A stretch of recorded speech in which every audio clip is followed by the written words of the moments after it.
Hello future CMAs, I am a qualified cost accountant CMA Aditya Prajapati और आज हम करने जा रहे हैं सीएमए फाउंडेशन बिजनेस लॉ का लेक्चर नंबर 11 जो होगा द इंडियन कॉन्ट्रैक्ट एक्ट 1872 के ऊपर, जिसमें आज हम लोग कवर करेंगे मिस रिप्रेजेंटेशन एंड मिस्टेक का टॉपिक। इसके पिछले लेक्चर में हम लोगों ने कवर किया था कर्सन, अनड्यू इन्फ्लुएंस एंड मिस्टेक। तो आज हम लोग नया टॉपिक देखेंगे, उसके बाद हम लोग डिफरेंसेस को भी समझेंगे कि क्या क्या डिफरेंस होता है, कुछ भी डिफरेंस, और नया नया टॉपिक भी हम लोग आज देखेंगे। ठीक है, तो चलिए शुरू करते हैं आज का क्लास। जो मिस रिप्रेजेंटेशन है, क्या sir? Miss representation section number कितना है? 18। जो कर्सन था उसका सेक्शन नंबर था 15, अनड्यू इन्फ्लुएंस का 16, फ्रॉड का 17 एंड मिस रिप्रेजेंटेशन का 18। तो सेक्शन लाइन बाय लाइन है, तो आप लोगों को याद हो जाना चाहिए क्योंकि ये इंपॉर्टेंट सेक्शन है। ठीक है, तो मिस रिप्रेजेंटेशन का मतलब क्या होता है? सबसे पहला चीज, फ्रॉड का मतलब हम लोग समझे थे कि सर जानबूझकर ठगना, डिसीव करना। ठीक है, लेकिन मिस रिप्रेजेंटेशन का मतलब क्या होता है? जाने अनजाने में, उसको भी नहीं पता था, इनोसेंटली, क्या जाने अनजाने में उसको भी नहीं पता था, इनोसेंटली कुछ चीज गड़बड़ हो गया, तो सर उसको हम लोग क्या बोलेंगे? Miss representation. इसको हम लोग टेक्स्ट में पढ़ेंगे और उसके साथ साथ एग्जाम्पल से रिलेट करते हुए भी चलेंगे। ठीक है, तो देखते हैं सबसे पहले मिस रिप्रेजेंटेशन का डेफिनेशन हम लोग का लेमन लैंग्वेज में क्या बोलता है। ठीक है, statement is the fact which is false would constitute misrepresentation if, एक हम लोग फैक्ट बता रहे, किसी भी चीज का हम लोग जो फैक्ट बता रहे हैं वो गलत है, जो फैक्ट है वो गलत है, वो मिस रिप्रेजेंटेशन कैसे हो जा रहा है? इफ द मेकर, मतलब जो प्रपोजर है, believe it's to be true but which is not justified by the information he possesses. इसका मतलब क्या हुआ सर? जो प्रोमिजर है ना, जो प्रॉमिस कर रहा है, ठीक है, या किसी से जो इंफॉर्मेशन ले रहा है, जिसके पास भी इंफॉर्मेशन है, वो सोच रहा है कि वो इंफॉर्मेशन ट्रू है, उसके पास जहां से भी आया है उसको लग रहा है कि इंफॉर्मेशन ट्रू है, बट वो इंफॉर्मेशन गलत है। ठीक है, मान लीजिए एक एग्जांपल में हम लोग लेते हैं।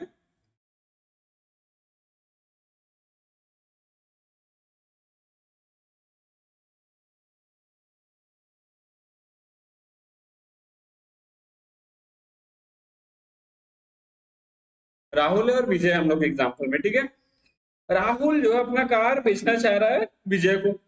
अच्छा, विजय भी रेडी है खरीदने के लिए। विजय पूछ रहा है, क्या पूछ रहा है सर इससे, राहुल से, कि क्या ये कार कभी एक्सीडेंट हुई है? ये कार जो है क्या कभी एक्सीडेंट हुई है? जो कार है क्या एक्सीडेंट हुई है? अब राहुल भाई साहब भी इन्होंने सेकंड हैंड ही मान लो खरीदा था। ठीक है, राहुल को जेन्युइनली नहीं पता था, क्या सर? जेन्युइनली नहीं पता था कि ये कार एक्सीडेंटल है या नहीं है। ठीक है, ये कार एक्सीडेंटल है या नहीं, लेकिन राहुल को तो कार बेचना था।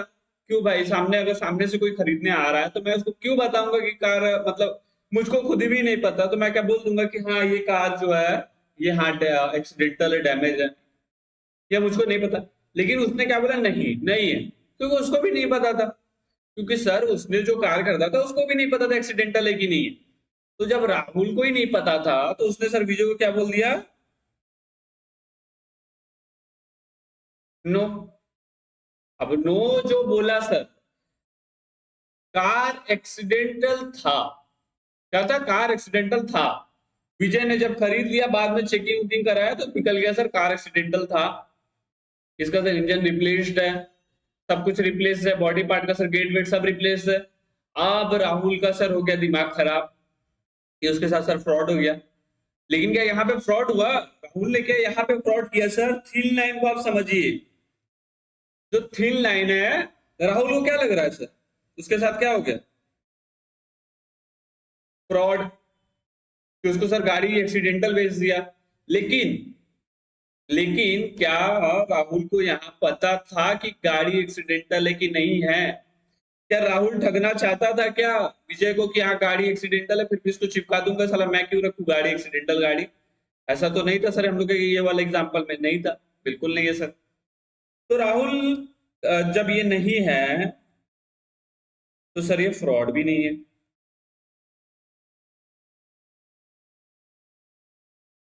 फ्रॉड नहीं है तो सर ये क्या है, आप ही बताइए, ये फ्रॉड नहीं तो ये क्या है।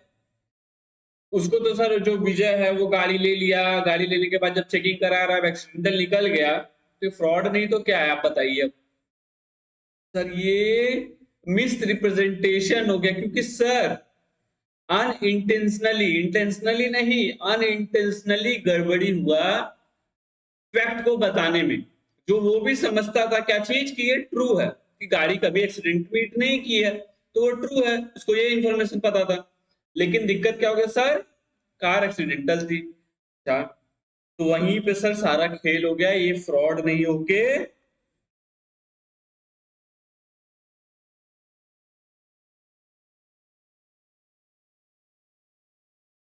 मिस रिप्रेजेंटेशन हो गया। तो सर पहला पॉइंट हम लोग कवर किए, मिस रिप्रेजेंटेशन का सर पहला पॉइंट हम लोग कवर किए।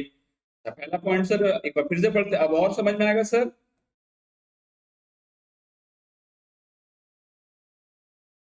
Statement of a fact which is false. हम लोग के एग्जांपल में जो राहुल था सर, ये स्टेटमेंट ऑफ फैक्ट क्या हो गया सर, जो कार एक्सीडेंटल थी वो स्टेटमेंट ऑफ फैक्ट हो गया। विच इज फॉल्स, एक्सीडेंटल थी उसको पता नहीं था। Which constitute represent misrepresentation if, maker मतलब क्या हो गया सर, जो बता रहा है। Believe it's to be true, उसको क्या लगता था कि ये सच है कि कार एक्सीडेंटल नहीं है, नेवर मेट एन एक्सीडेंट। लेकिन but which is not justified by the information, which is not justified by the information he possesses। जो उसके पास सर इंफॉर्मेशन था वो गलत था। सबसे पहला मिसरिप्रेजेंटेशन के सर डेफिनेशन में हम लोगों ने सबसे पहला पॉइंट को समझा। when there is a breach of duty by a person without any intention to deceive but which brings advantage to, इसका मतलब क्या होगा, इसका मतलब क्या होगा। अब मान लो एक एग्जांपल में, ठीक है,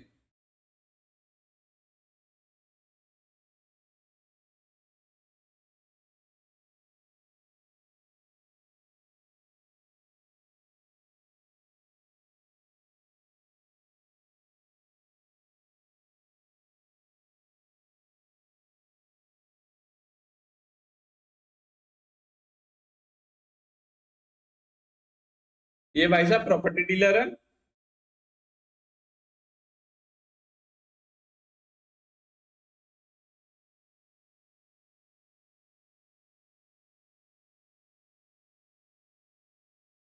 ये सब बायर्स, ये आया है प्रॉपर्टी खरीदने इन भाई साहब के पास, प्रॉपर्टी डीलर के पास। अच्छा, प्रॉपर्टी डीलर का काम है भाई प्रॉपर्टी बेचना। अब उनको एक प्रॉपर्टी है यहाँ पे, ठीक है, एक लैंड है। अब ये लैंड इन बायर बायर भाई साहब लोग को पसंद आ गया, ठीक है, रेट वेट फाइनल हो गया, क्या rate weight, rate weight finalize हो गया सब कुछ। अब ये प्रॉपर्टी डीलर जो है उसका क्या हुआ यहाँ पे समझते हैं। when there is a breach of duty by a person without any intention to deceive but which brings advantage to him।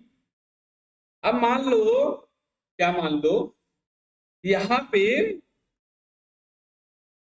यहाँ पे इस जमीन में मान लो, पहले जमीन का एक घर ही मान लो, वहां पे कोई आदमी मरा हुआ था,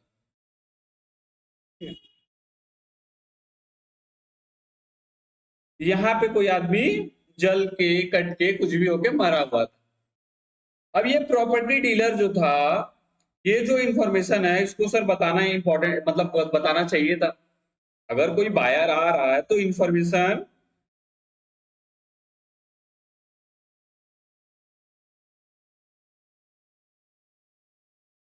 इंफॉर्मेशन पास ऑन कर देना चाहिए था। जो बायर भाई साहब हैं, तो अगर कोई जमीन खरीद रहा है, घर खरीद रहा है, तो उसको तो सर इन्फॉर्मेशन बता देना चाहिए था, जो प्रॉपर्टी डीलर था। लेकिन वो नहीं बताया, तो नहीं बता के सर उसने छुपाया। लेकिन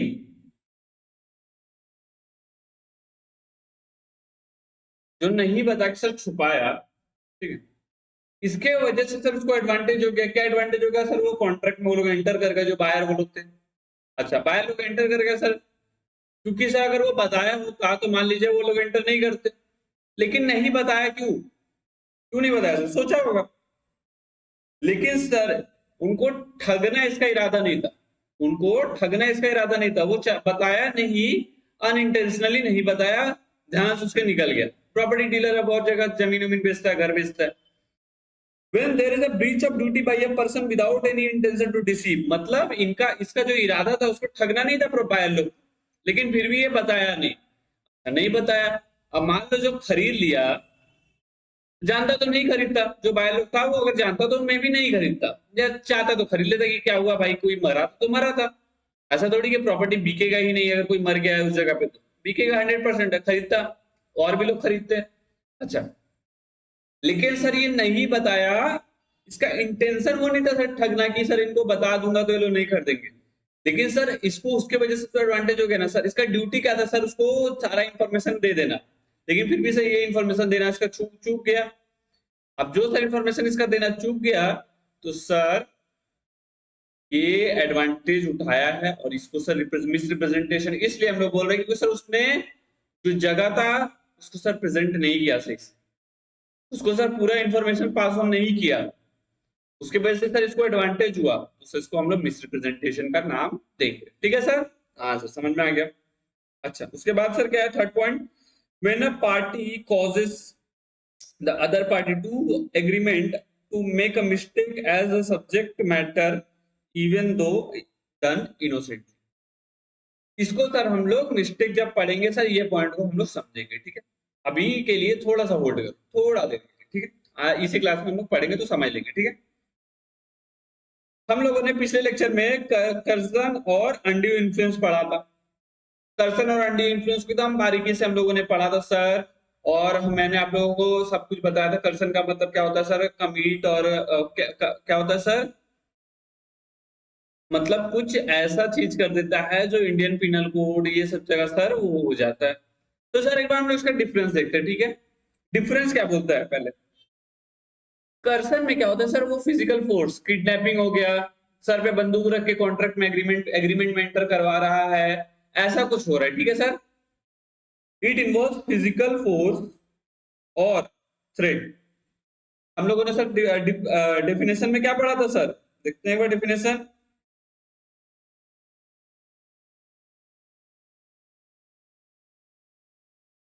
Person is committing or threatening to commit any act forbidden by Indian Penal Code which is unlawful detain or threatening to detain any property prejudice to any person whoever with intention of causing any person to enter into an agreement। क्या है sir? मतलब हम लोगों को डरा धमका के, sir पे बंदूक रख के, किडनैप करके किसी को, जो इंडियन पिनल कोड में सर क्या है डिफाइंड है, जो सर जो गुना, वैसा कुछ करके आप कॉन्ट्रैक्ट या एग्रीमेंट में दूसरे वाले पर्सन को एंटर करवा रहे हो। क्या करवा रहे हो? एंटर करवा रहे हो। यहाँ पे सर फिजिकल थ्रेट होता है, मार धाड़ के, सर पे बंदूक रख के, उसके बेटे को किडनैप करके, तो सर फिजिकल थ्रेट आया ना, फिजिकल सर फोर्स आया ना। हाँ सर, समझ में आया। तो यही होता है सर कर्सन। ठीक है, तो नेचर क्या होगा सर इसका? समझ में आ गया हम लोग को। It involve moral and mental pressure. यहाँ अनड्यू इन्फ्लुएंस में सर दो पार्टी होते हैं। दो पार्टी कौन कौन होते हैं सर?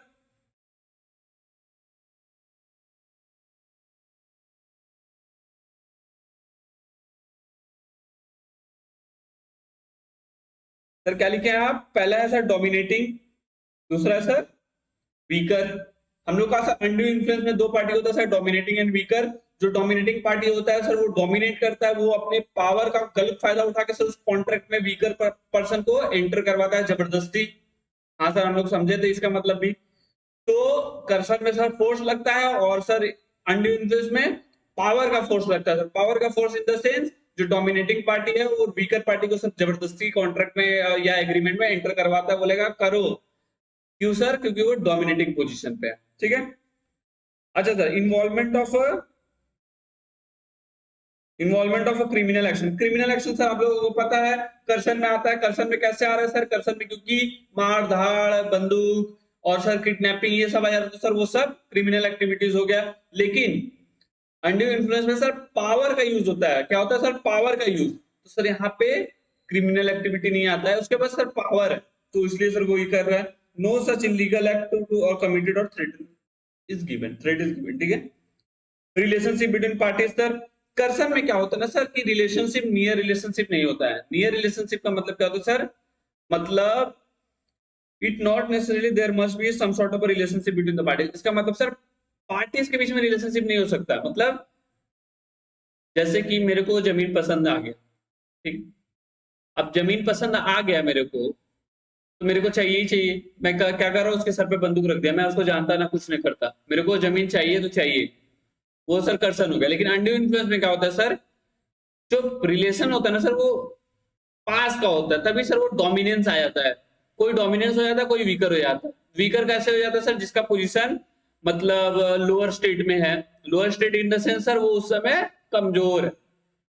उसमें सर हम लोगों ने एग्जांपल भी समझा था, जैसे फादर और सन वाले एग्जांपल में सर क्या हम लोगों ने समझा था कि फादर का सर ओल्ड एज हो गया है, तबियत तबियत खराब रहने लगा है, तो बेटा क्या सर डोमिनेंट पोजीशन में आ गया, वो बोल रहा है कि मेरे को जायदाद लिखो वरना मैं नहीं दूंगा, मतलब वही वरना मैं तुमको तुम्हारा देखभाल नहीं करूंगा। तो सर डोमिनेंस पोजीशन में कौन आ गया?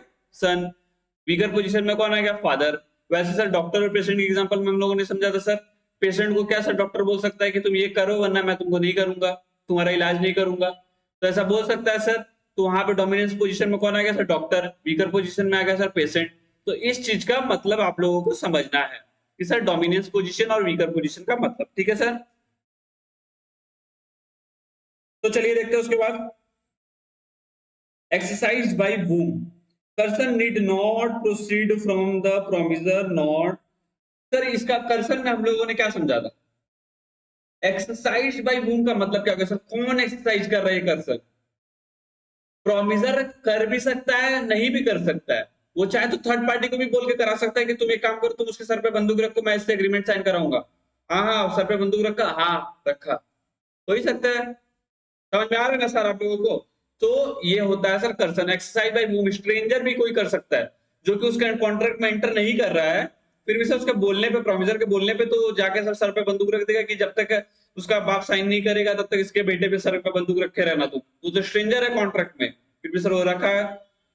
लेकिन अंडू इन्फ्लुएंस में ऐसा नहीं होता सर, जो डोमिनेंस पोजीशन पे रहता है वो ही एक्सरसाइज करता है सर। यहाँ पे समझ में आया? कोई स्ट्रेंजर नहीं करेगा सर, जो डोमिनेंस पोजीशन में है वही वीकर के ऊपर सर अत्याचार करेगा। undue influence is always exercised by between the parties of the contract, ठीक है सर। एनफोर्सिबिलिटी का मतलब सर, एनफोर्सिबिलिटी का मतलब क्या होता है सर? सीधा बात है, कर्सन भी वॉइडेबल है और मिस आपका अंडू इन्फ्लुएंस भी वॉइडेबल है। Contract is voidable at the option of the party whose consent was detained by the person। Sir voidable कौन करा सकता है? किस जिसने बंदूक रखा था? बताओ आप लोग, पिछला लेक्चर तो अटेंड किया था ना, तो बताओ कर्सन कौन करेगा सर? कर्सन कौन किया सर? तो कौन सर एक्सरसाइज कर सकता है सर? वॉइडेबल कॉन्ट्रैक्ट होगा ये, जिसके ऊपर सर बंदूक रखा गया था सर, जो एग्रीड पार्टी है। वैसे ही सर अंडू इन्फ्लुएंस में भी वही है सर, वो भी ये भी वॉइडेबल है आइदर, और कोर्ट में सेट असाइड और इनफोर्स। तो इसका मतलब सर क्या हो रहा है कि जो पर्सन है, जो वीकर पर्सन है वो कर सकता है वॉइडेबल, और कोर्ट भी कर सकता है सर, ठीक है।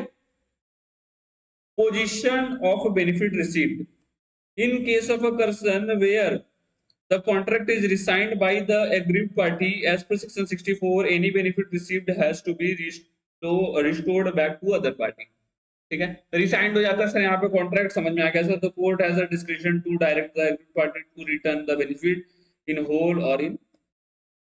तो सर समझ में आ गया सर, ये हम लोगों को कोई दिक्कत नहीं है। अच्छा सर, अब एक इंटरेस्टिंग डिफरेंस आपको देखने मिलेगा जो एकदम थिन लाइन रहेगा। उस थिन लाइन में आप लोगों को समझना है कि ये फ्रॉड हुआ है या मिसरिप्रेजेंटेशन हुआ। क्या हुआ सर?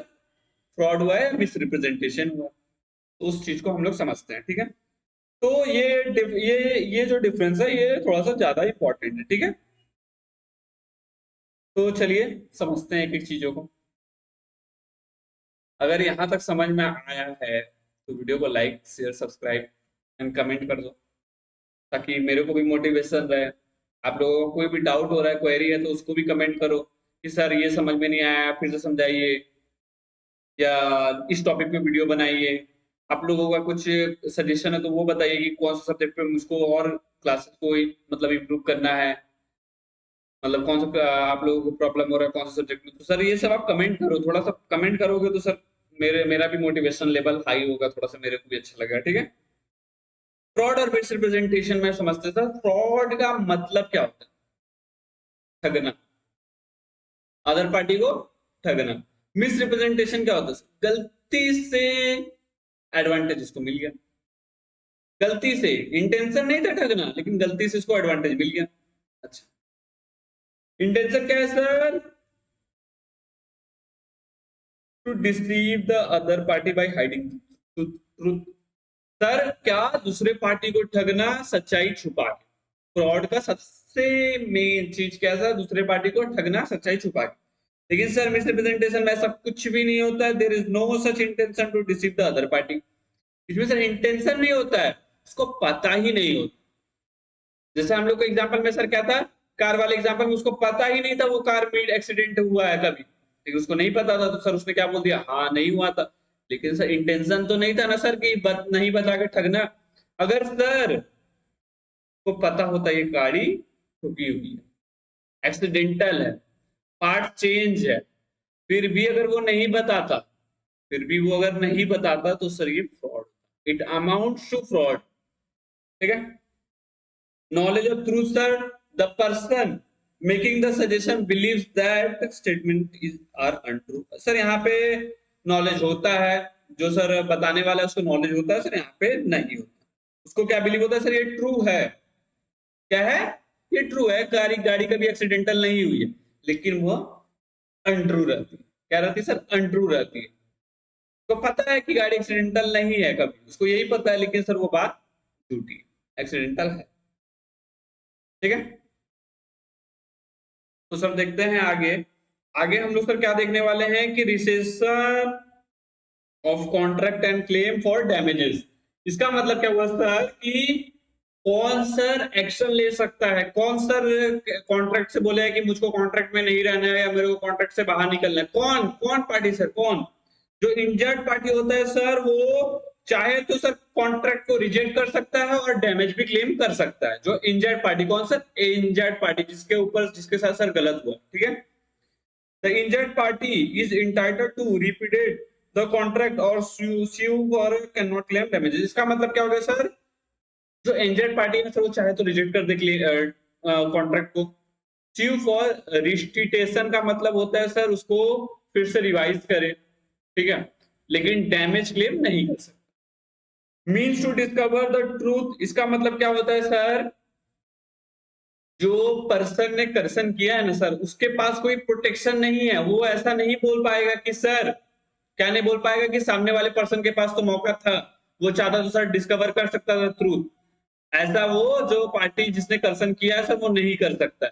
लेकिन ऐसा, सॉरी, जिसने फ्रॉड किया वो नहीं कर सकता। लेकिन सर अंडू आपका मिस रिप्रेजेंटेशन में क्या होता है sir? Party can always plead that injured party had means to discover the truth. इसका मतलब क्या होता है सर कि जो जिसको पार्टी किया है ना सर, वो हमेशा ये ट्राई करने का करेगा इसको प्रूव करने के लिए कि सर जो अदर पार्टी था जिसके साथ सर गलत हुआ, वो उसके पास हमेशा मौका था कि वो डिस्कवर कर ले ट्रूथ। ठीक है। अच्छा सर, यहाँ पर अभी हम लोग का ये टॉपिक हुआ खत्म। ठीक है सर, समझ में आ गया सर, ये टॉपिक हम लोग का खत्म हो गया। अब इसके बाद सर हम लोग का क्या टॉपिक है सर? मिस्टेक। मिस्टेक को सर हम लोग अभी समझेंगे और देखेंगे सर मिस्टेक को ठीक से। ठीक है। सबसे पहला क्या है सर मिस्टेक में? सर मिस्टेक का सर कुछ कुछ आपका मतलब टॉपिक हो जाता है सर, उसको हम लोग समझते हैं। ठीक है सर। मिस्टेक आज तो हम लोगों का जो ये वाला टॉपिक होगा सर, ये वाला हम लोगों का टॉपिक खत्म हो जाएगा, ये वाला टॉपिक। ठीक है।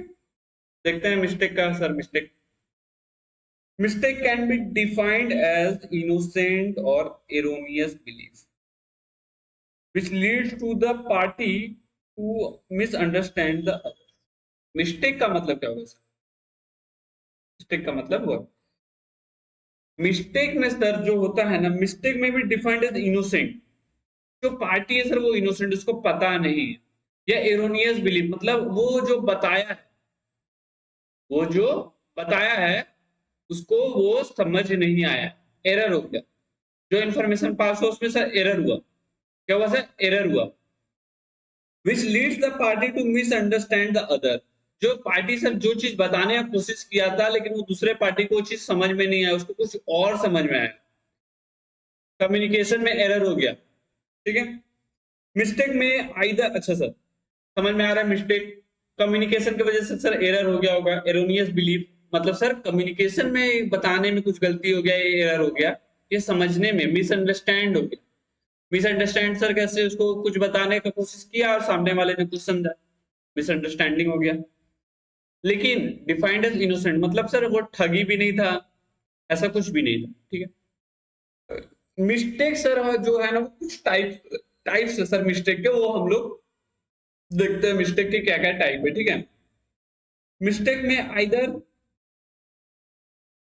मिस्टेक ऑफ लॉ होता है और मिस्टेक ऑफ फैक्ट होता है। मिस्टेक ऑफ लॉ में सर दो तरह के होते हैं, मिस्टेक ऑफ इंडियन लॉ और मिस्टेक ऑफ फॉरेन लॉ। अच्छा, हम लोग अब समझते हैं sir mistake of Indian law.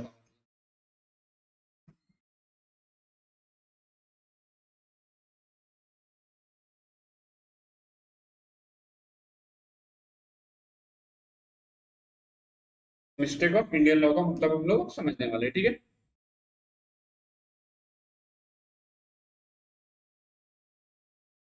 ये एक पर्सन है, ठीक है,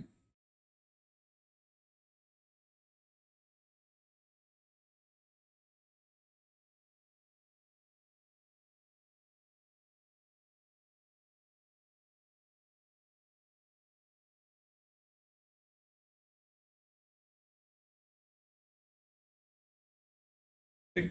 ये सर क्या कर रहा है? कार चला रहा है। ठीक है सर,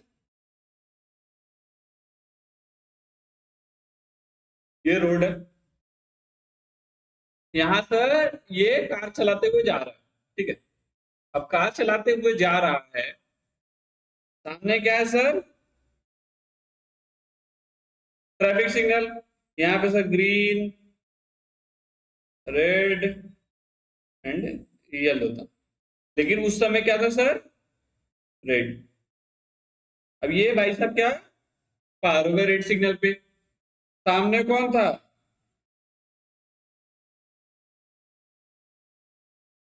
पुलिस। अब उसको रुकाई। अब ये जैसे ही यहाँ पे पहुंचा और रुका तो ये बोल रहा है कि मुझको तो पता ही नहीं था रेड सिग्नल पे रुकना है। क्या बोल रहा है? मुझको तो पता ही नहीं था रेड सिग्नल पे रुकना है, हमको तो बताया नहीं गया था सर, हमको कोई नहीं बताया था कि सर रेड सिग्नल पे रुकना है। पुलिस बोल रही है अच्छा तुमको कोई नहीं बताया था रेड सिग्नल पे रुकना है? बोला नहीं नहीं, हमको कोई नहीं बताया था रेड सिग्नल पे रुकना भी होता है। तो उस समय क्या होगा?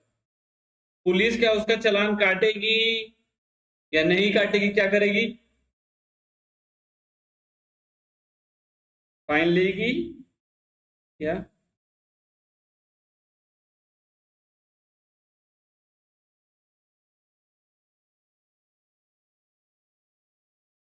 नो फाइन में छोड़ देगी? एकदम पॉजिटिवली आप लोग आंसर दो, फाइन लेगी या फिर नो फाइन में छोड़ देगी। क्यों सर फाइन नहीं लेगी? सिग्नल फेल किया है ना, फाइन लेगी सर। फाइन क्यों? फाइन लेगी, 100% लेगी। तो इसका ट्रू आंसर क्या है? हाँ सर फाइन लेगी। फाइन क्यों लेगी सर? क्योंकि डिफाइंड इन इंडियन लॉ है ना, इंडियन लॉ में तो डिफाइंड है। जो मिस्टेक आप कर रहे हो, क्या कर रहे हो आप? जो मिस्टेक आप कर रहे हो वो इंडियन लॉ में डिफाइंड है, भले से आपको नहीं पता है, लेकिन कहीं ना कहीं तो वो लिखा हुआ है, कहीं ना कहीं कॉन्स्टिट्यूशन में लिखा हुआ है, कहीं ना कहीं कोई एक्ट में लिखा है, कहीं ना कहीं कोई लॉ में तो लिखा है, मोटर व्हीकल एक्ट में लिखा है, कहीं भी लिखा है, लेकिन लिखा तो इंडियन लॉ में ही है। तो सर तो वहां पे क्या सर माफी नहीं चलेगी। सर वो क्या हो गया sir? Mistake in Indian law. क्या हो गया? Mistake in Indian law. ठीक है। अब यहाँ पे द फाइन सर लेगा। अब मान लो यही एग्जांपल में ये भाई इंडिया के थे और कहाँ गए हैं? दुबई। अब दुबई में कार चला रहे हैं, लाइसेंस है इनके पास दुबई में कार चलाने का। अब दुबई में जब कार चला रहे हैं मान लो, ठीक है, दुबई वाला एग्जांपल हम लोग यहाँ पे नहीं लेते हैं, ठीक है। दुबई वाला एग्जांपल ऐसा कुछ ये कांड कर देते हैं सर जो फॉरेन लॉ में, ठीक है, जो फॉरेन लॉ में क्या है सर, फॉरेन लॉ में, फॉरेन लॉ का सर कोई मिस्टेक ये कर देते हैं इंडिया में रहकर, जो बोलते हैं सर मेरे को तो नहीं पता था। अब ये बोल रहे हैं कि मेरे को फॉरेन लॉ का नहीं पता था, हो ही सकता है भाई नहीं पता हो। इंडियन लॉ का मैं मानता हूं कि आपको पता होना चाहिए था। क्या सर पता होना चाहिए था कि ये पुलिस वाला जो है यहाँ पे फाइन पड़ेगा, अगर आप सिग्नल को फेल करोगे तो पुलिस आगे चालान काटेगी। लेकिन अगर फॉरेन लॉ में मान लो ये लिखा है, मान लो ये इंडियन लॉ में नहीं लिखा है, क्या है सर, इंडियन लॉ में नहीं लिखा हुआ है कि, ब्लर कर दे रहा है कैमरा,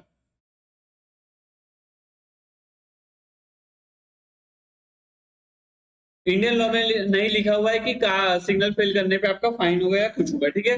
लेकिन फॉरेन लॉ में लिखा हुआ है कि अगर आप सिग्नल को फेल करते हो तो आपके ऊपर फाइन होगा, ठीक है।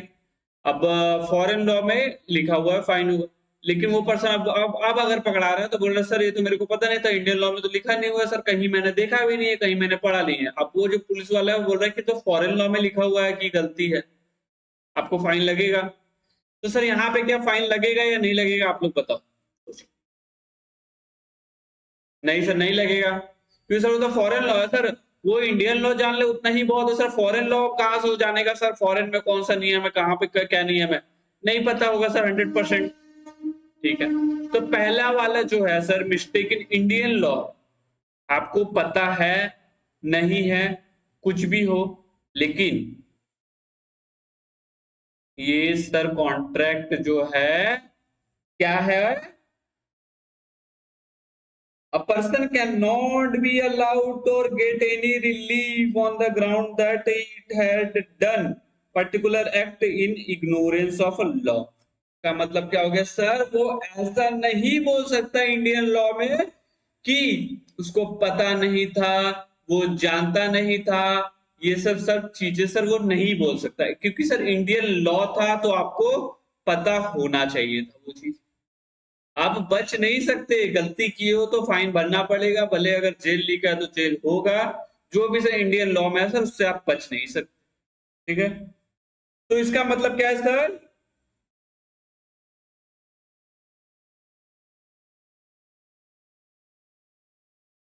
अब एक चीज मैं आपको बताता हूँ क्या हो गया sir, mistake of Indian law में सर ये नॉट वॉइडेबल हो गया, ये वॉइडेबल नहीं है सर, ठीक है।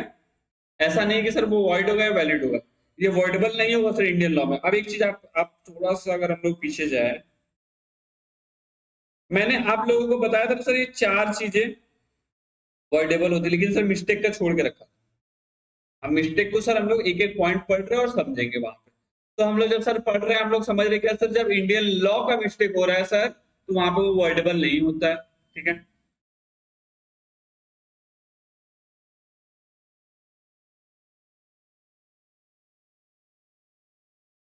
लेकिन अब फॉरेन लॉ का बात है क्या सर, फॉरेन लॉ में क्या होता है sir, such a mistake is treated as a mistake of a fact, such a mistake is treated as mistake of fact and agreement in such case is void। का मतलब क्या हो गया sir, जो एग्रीमेंट है वो वॉइड माना जाएगा फॉरेन लॉ में, क्योंकि सर आपको फॉरेन का लॉ नहीं पता हो ये सरकार परमिट करती है, क्या बोलते हैं ठीक है भाई फॉरेन का लॉ हो सकता है कि नहीं पता, लेकिन इंडियन लॉ तो आपको पता होना चाहिए। तो सर इंडियन लॉ में क्या हो सर, आपको मौका नहीं मिल रहा है, आपका सर एग्जेम्पशन जो है वो क्लेम नहीं कर रहे हैं सर, आपका वॉइडेबल नहीं हो रहा है।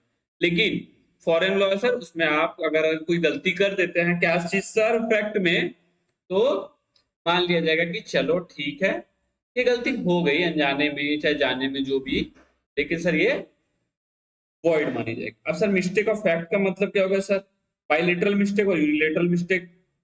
बाइलेटरल मिस्टेक का मतलब क्या होगा sir, where both party to an agreement under a mistake as a matter of fact is essential to agreement, the agreement is void। case bilateral mistake, it can be quantity, existence, quantify, title, price, quantity और subject matter। अब इसका example अगर लोग समझे sir, ठीक है।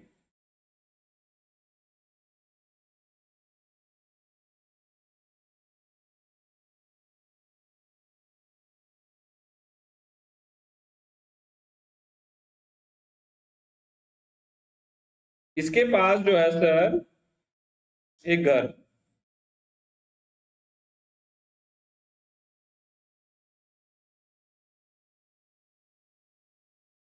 ठीक है, ये घर को क्या करना चाहता है सर, इसको रेंट पे देना चाहता है।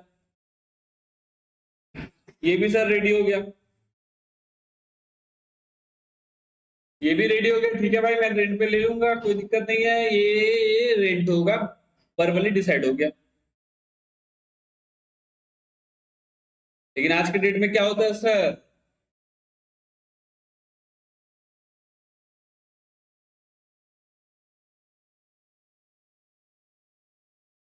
रेंट एग्रीमेंट बनता है, क्योंकि सर बिना रेंट एग्रीमेंट के तो कोई घर दे देगा नहीं किसी को, ठीक है। अब जब रेंट एग्रीमेंट बन रहा था ना सर, तब एक गलती हो गई, क्या गलती हो गई,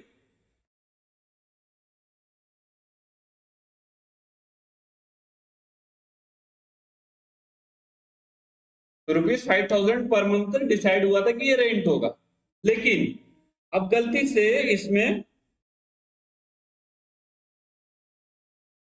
500 पर मंथ लिखा गया रेंट एग्रीमेंट में, और दोनों पार्टी ने अपना कंसेंट देके साइन भी कर दिया। तो सर मिस्टेक एक तरफ से हुई या दोनों तरफ से हुई, इसने भी साइन कर दिया, देखा नहीं, इसने भी साइन कर दिया, ठीक है। अब यहाँ पे सर मिस्टेक हो गई दोनों तरफ से, मिस्टेक हो गई दोनों तरफ से। अच्छा सर 5,000 पर मंथ रेंट होना चाहिए था, लेकिन 5,000 रुपीज ही 500 पर मंथ का रेंट लिखा गया और दोनों पार्टी ने साइन कर दिया। तो सर यहाँ पे क्या हो गया, bilateral mistake, bilateral mistake. When both parties to an agreement under a mistake is matter of fact essential, जो रेंट था, जो अमाउंट फिक्स होना था, वो तो सर फैक्ट इसेंशियल था, वो तो सबसे जरूरी चीज था, क्योंकि सर वही तो उसको पेमेंट करना था, दूसरे वाले को मिलना था, वो इसेंशियल था कि नहीं वो उस एग्रीमेंट में, हाँ सर था। तो सर वो उस केस में क्या होगा सर, ये एग्रीमेंट वॉइड माना जाएगा, क्योंकि सर मिस्टेक क्या हो गया, बाइलेटरल दोनों तरफ से, 5,000 की जगह 500 हो गया, इसने भी साइन कर दिया, उसने भी साइन कर दिया, लेकिन सर ये वॉइड माना जाएगा, क्योंकि सर गलती दोनों तरफ से हो गई, और ये क्या सर इसेंशियल टू फैक्ट था। Cases of bilateral mistake, it can be quality, existence, identify, title, price, quantity of the subject matter. यहाँ पे सर सब्जेक्ट मैटर मतलब आप समझ रहे हो, जो घर था उसको रेंट पे देना ही तो सब्जेक्ट मैटर है। सबसे मेन चीज यहाँ पे क्या हो गया हम लोग का एग्रीमेंट में सर, रेंट, एक घर एक पैसा, कितना मिलेगा और कितना दिनों के लिए। तो सर यहाँ पे जो मैटर ऑफ प्राइस हो गया, प्राइस में गड़बड़ी की वजह से क्या हो गया सर, तो हम लोग वॉइड मानेंगे, क्योंकि सर दोनों तरफ से मिस्टेक हो। आज यहाँ पे थोड़ा सा इलेक्ट्रिसिटी का इश्यू है, तो video bar bar cut and play हो रहा है, तो थोड़ा सा डिस्टरबेंस आप लोगों को हो रहा होगा मे बी। तो अभी तक हम लोगों ने क्या देखा सर, बायलैटरल मिस्टेक को देख लिया। अच्छा, बायलैटरल मिस्टेक के बाद क्या है sir, unilateral mistake. Unilateral mistake को एक बार पढ़ते हैं हम लोग, क्या सर यूनिलैटरल मिस्टेक का मतलब, contract is not avoidable merely because it was caused by one of the parties to be being under a mistake as to matter of fact। इसका मतलब क्या होता है सर, ये तो पूरा लिखा हुआ है लेकिन समझ में नहीं आ रहा, थोड़ा सा एग्जांपल में बताइए ना, थोड़ा सा एग्जांपल में बता दो तो समझ में आया। हम लोग का एग्जांपल में दो लोग है, ठीक है, एक है रोहित भाई, एक है विनय। रोहित जो है अपना बैट विनय को बेचना चाह रहा है 10,000। क्या है इसके पास, लिमिटेड एडिशन का बैट है, ठीक है, और रोहित के पास लिमिटेड एडिशन का बैट है, होता है बैट में बहुत सारे क्वालिटीज होते हैं, तो इसके पास लिमिटेड एडिशन बैट है, तो ये विनय को बेचना चाह रहा है। तो सही बात है सर, विनय को बेचना चाह रहा है, तो दिक्कत क्या है यहाँ, ये विनय जो है ये क्या सोच रहा है कि ये विराट सर का बैट, कौन, किसका सर, कौन विराट, विराट कोहली सर का। अब इसको ये लग रहा है जो रोहित है वो 10,000 का बैट बेच रहा है, क्या लिमिटेड एडिशन बैट बोल के बेच रहा है, लेकिन यहाँ पे जो विनय है, कौन विनय, वो सोच रहा है कि ये बैट विराट सर का है, तभी शायद 10,000 में बिक रहा है, तभी ये लिमिटेड एडिशन बोल रहा है। तो यहाँ पे वन पार्टी, बोथ पार्टी नहीं, वन पार्टी जो विनय है वो मिस्टेक कर रहा है, मिस्टेक से कॉन्ट्रैक्ट में एंटर हो रहा है, जो कि नहीं होना चाहिए था। वही चीज सर यहाँ पे लिखा हुआ है, आप अगर पढ़ोगे ध्यान से तो आपको समझ में आएगा। Contract is not voidable merely because it is caused by one of the parties to being under a mistake as a matter of fact। यहाँ पे जो बैट है सर वो लिमिटेड एडिशन है, लेकिन जो विनय है वो अपनी गलती के वजह से वो सोच रहा है कि ये विराट पाजी का बैट है और ये बैट मेरे को ले लेना चाहिए। तो सर ये यूनिलेटरल मिस्टेक हुआ, one party has only undertaken a mistake. तो सर समझ में आया होगा ये आप लोगों को सर, यूनिलेटरल मिस्टेक का मतलब भी आप लोगों को समझ में आ गया होगा अच्छे से। तो अब हम लोग नेक्स्ट एक टॉपिक सर हम लोगों का बचता है, क्या टॉपिक हम लोग का बचता है सर? आपने बोला था ये वाला सर लेक्चर क्या छोटा सा होगा क्या? ये छोटू सा लेक्चर होगा क्या सर? बहुत छोटा लेक्चर हुआ सर। बिल्कुल ये छोटा सा ही लेक्चर होगा। ठीक है, तो यहाँ पे हम लोग क्या देखने वाले हैं? मिस रिप्रेजेंटेशन में पॉइंट नंबर 3 हम लोग का बचा हुआ था, जो आप बोले मिस्टेक पढ़ने के बाद हम लोग देखेंगे। तो सर इसका मतलब क्या हुआ? इसका मतलब बताइए। मिस रिप्रेजेंटेशन का मतलब आप लोगों को समझ में आया था कि कुछ स्टेटमेंट ऑफ फैक्ट जो गलत बता रहा है लेकिन उसको लग रहा है सही है, वो इनोसेंटली है वो। और दूसरा पॉइंट क्या था सर कि उसका इंटेंशन नहीं है दूसरे आदमी को ठगना, डिसीव करना, और लेकिन फिर भी उसको उसके वजह से उसका एडवांटेज हो जाता है। ठीक है, लेकिन तीसरा पॉइंट क्या है? व्हेन अ पार्टी, क्या sir? When a party causes the other party to agreement to make a mistake as to the subject matter even though done innocent। क्या मतलब क्या होगा? इसको एक हम लोग एग्जांपल से समझते हैं। ठीक है, एक छोटा सा एग्जांपल समझते हैं।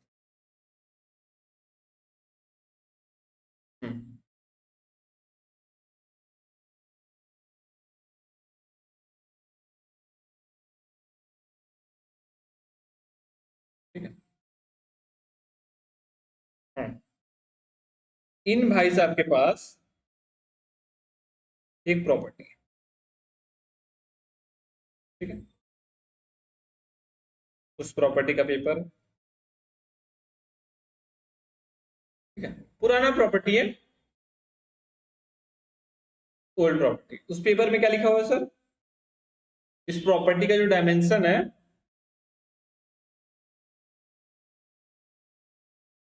600 स्क्वायर फीट। अब इसके पास जो पेपर है सर, ठीक है, हाँ लैंड है, इसके पास जो लैंड है उसके उस पेपर में इसका लिखा हुआ है सर कि 3000 स्क्वायर फीट है। ये तो सर हम लोग को समझ में आया इतना। ठीक है, ये इसको क्या बोल रहा है? जो इसके पास इंफॉर्मेशन है सर वही इंफॉर्मेशन ये बता दे रहा है।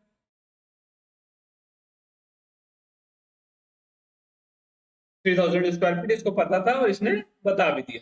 अच्छा, ये भाई साहब को भी लगा,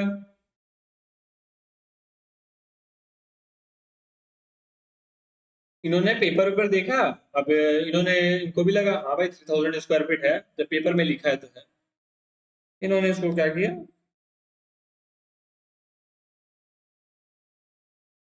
पैसे देके खरीद लिया। अब जैसे अब ये मेजरमेंट के लिए गई, ये भाई साहब जब मेजरमेंट के लिए गई है प्रॉपर्टी का, ठीक है, अब वहां पे क्या निकल गया है सर?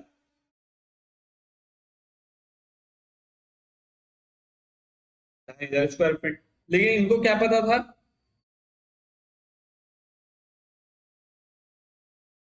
3000 स्क्वायर फीट इन्होंने खरीदा, लेकिन निकला सर कितना? 2500 स्क्वायर फीट। ये 3000 स्क्वायर फीट होने के चलते ना कॉन्ट्रैक्ट में एंटर किए थे सर। एग्जाम्पल को समझना है, 3000 स्क्वायर फीट होने के चलते ना कॉन्ट्रैक्ट में एंटर किए थे। हाँ सर, 3000 स्क्वायर फीट होने के चलते कॉन्ट्रैक्ट में एंटर किए थे, लेकिन अल्टीमेटली कितना निकल गया? 2500 स्क्वायर फीट। अब एक बार हम लोग सर पढ़ते हैं इसको। अब हम लोग इसको पढ़ते हैं। When a party causes the other party to agreement, हम लोग के इस एग्जांपल में, दूसरा एग्जांपल, ये वाला एग्जांपल में ये जो पर्सन है इस पर्सन को एग्रीमेंट में लेकर आ रहा है। ठीक है, to make a mistake as to the subject matter even though innocent. अब ये भाई साहब जो है इनको इनको कॉन्ट्रैक्ट में लेकर आ रहा है, मिस्टेकली लेकर आ रहा है, 3000 स्क्वायर फीट बोल के लेकर आ रहा है, लेकिन है कितना 2500 स्क्वायर फीट, क्योंकि इनको भी नहीं पता है कि ये एक्चुअल में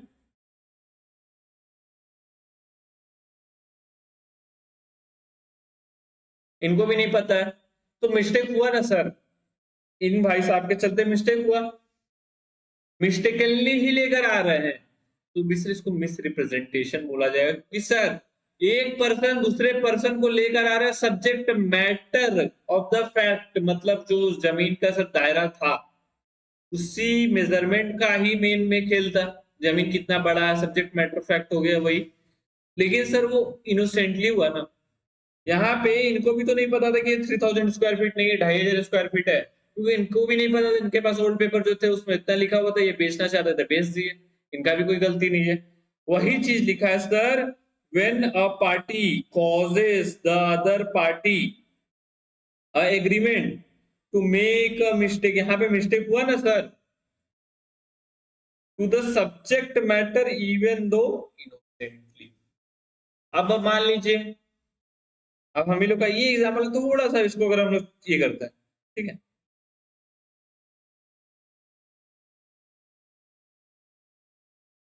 ये जो था इसको पहले से पता था 2500 स्क्वायर,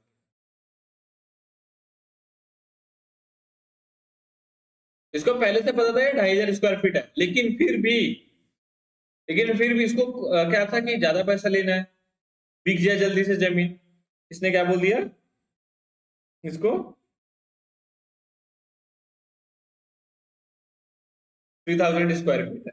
अब तक जैसे तो इसने 3000 स्क्वायर फीट बोल के बेचा, क्या ये मिस रिप्रेजेंटेशन और रह जाएगा?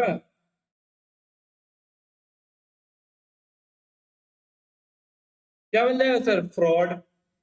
ठीक है, क्योंकि सर इसने intentionally to deceive the other party हो गया ना सर, इंटेंशनली वो ठगना चाह रहा है ना दूसरे पार्टी को, तो वहां पे सर ये फ्रॉड। लेकिन सर ये मिस्टेकली, इसको भी नहीं पता था कि सर इसके जो पेपर्स है उसमें जो 3000 स्क्वायर फीट लिखा है वो 3000 स्क्वायर फीट नहीं है, वो 2500 स्क्वायर फीट है एक्चुअल जमीन का मेजरमेंट, इसको भी नहीं पता था ना सर, ये मिस्टेकनली गलती हुआ, इसीलिए सर इसको हम लोगों ने मिस रिप्रेजेंटेशन का 3rd नंबर पॉइंट बनाया। ठीक है, तो अभी तक सर हम लोगों ने जो भी समझा सर, हम लोग के इसके पिछले लेक्चर में सर हम लोगों ने समझा कर्सन, अनड्यू इन्फ्लुएंस, फ्रॉड, अभी के लेक्चर्स में हम लोगों ने देखा sir miss representation and mistake, फिर डिफरेंस देखा सर किसका किसका, कर्सन एंड अनड्यू इन्फ्लुएंस, और सर का फ्रॉड एंड मिस रिप्रेजेंटेशन। तो इतना तक जो हम लोगों ने देखा, आज थोड़ा इलेक्ट्रिसिटी का प्रॉब्लम भी है, तो इस क्लास को आज हम लोग यही एंड करते हैं, मिलते हैं नेक्स्ट लेक्चर में नए टॉपिक के साथ। और अगर आपको ये वीडियो पसंद आया तो like share subscribe and comment and follow it with those all the future CMAs who want this type of a guidance. तो चलिए मिलते हैं नेक्स्ट वीडियो में, टाटा बाय बाय।